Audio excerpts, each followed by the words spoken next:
சங்கீதம் 38.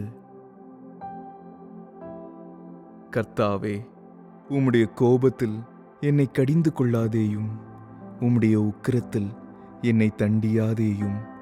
உம்முடைய அம்புகள் எனக்குள்ளே தைத்திருக்கிறது, உமது கை என்னை இருத்துகிறது. உமது கோபத்தினால் என் மாம்சத்தில் ஆரோக்கியமில்லை, என் பாவத்தினால் என் எலும்புகளில் சௌக்கியமில்லை. என் அக்கிரமங்கள் என் தலைக்கு மேலாக பெருகிற்று, அவைகள் பாரச் சுமையைப் போல என்னால் தாங்கக்கூடாத பாரமாயிற்று. என் மதிக்கேட்டின் நிமித்தம் என் புண்கள் அழுகி நாற்றமெடுத்தது. நான் வேதனைப்பட்டு ஒடுங்கினேன், நாள் முழுதும் துக்கப்பட்டு திரிகிறேன். என் குடல்கள் எரிபந்தமாய் எரிகிறது, என் மாம்சத்தில் ஆரோக்கியமில்லை. நான் பலனற்று போய் மிகவும் நொறுக்கப்பட்டேன், என் இருதயத்தின் கொந்தளிப்பினால் கதறுகிறேன். ஆண்டவரே, என் ஏக்கங்கள் எல்லாம் உமக்கு முன்பாக இருக்கிறது, என் தவிப்பு உமக்கு மறைவாயிருக்கவில்லை. என் உள்ளம் குழம்பி அலைகிறது, என் பலன் என்னை விட்டு விலகி என் கண்களின் ஒளி முதலாய் இல்லாமற் போயிற்று.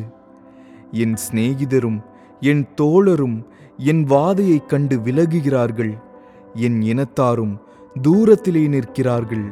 என் பிராணனை வாங்க தேடுகிறவர்கள் எனக்கு கண்ணிகளை வைக்கிறார்கள். எனக்கு பொல்லாங்கு தேடுகிறவர்கள் கேடானவைகளை பேசி நாள் முழுதும் வஞ்சனைகளை யோசிக்கிறார்கள்.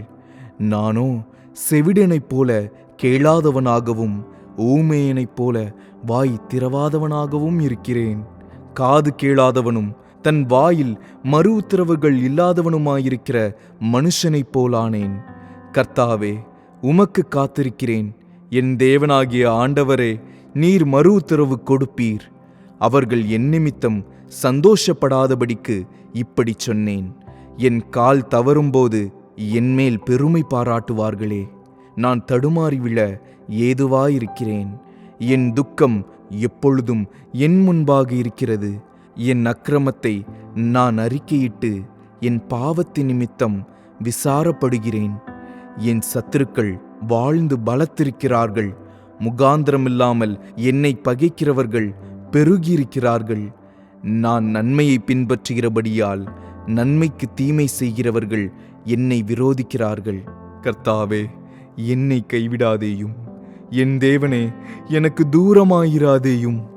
என் இரட்சிப்பாகிய ஆண்டவரே, எனக்கு சகாயம் செய்ய தீவிரியும்.